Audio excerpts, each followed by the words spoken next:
আপনারা কেমন আছেন? আশা করি সবাই ভালো আছেন। তো বর্তমানে আমি যে ভিডিওটার বিষয় কোনোটা হলো 11 কেবি লাইনের ব্রেকারটা কেমন করে শটডাউন করা হয় আর ওই বস্তুটা কীভাবে বাইর করা হয়, তো এই বস্তুটা আমি আপনাকে এখন দেখাইলাম। আপনারা আশা করি ওটা দেখতে থাকুন।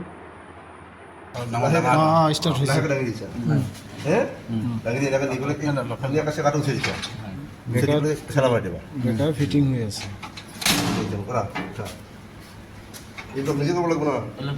অলপ তল ফালে হেঁচা মাৰি দিব লাগিব। চিধা কৰি দিব,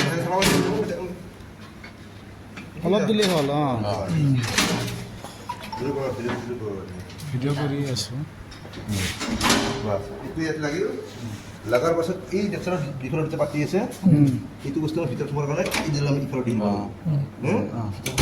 এইটো লক কৰি দিব লাগিব। ইয়াত লক হৈ গ'ল। আচ্ছা, জেগাটো ওলাই নাযায়।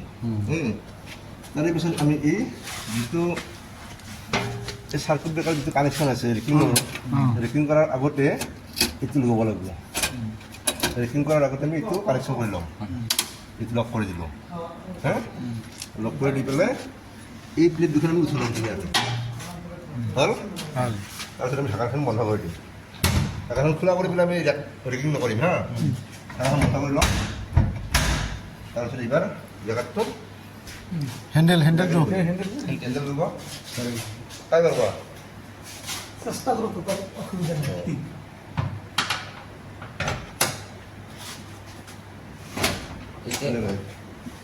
এটা পইচা লাহে লাহে যাই থকা এইটো ইণ্ডিকেটৰ বন্ধ হৈ গ'ল।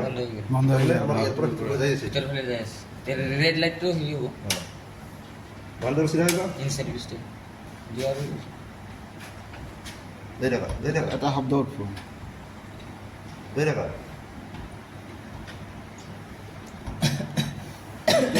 কিন্তু কানেকশ্যন আছে মানে এইটো আমি ৰিচেট হোৱা হৈছে।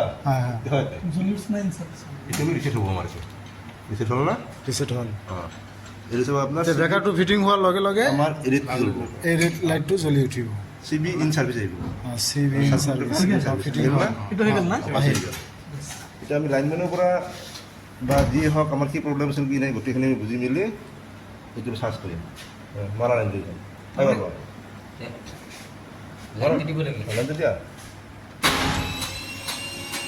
লাইনটো পাই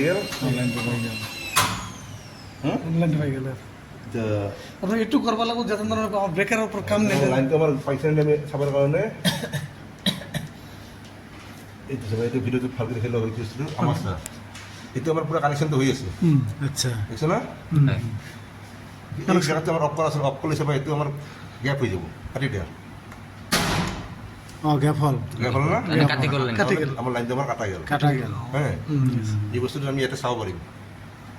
এই বস্তুটো যিটো বস্তু এই কাটা আছে লাইনটো মাৰাৰ লগে লগে সেইটো কাটি যাব তোমাৰ হৈ গ'ল না।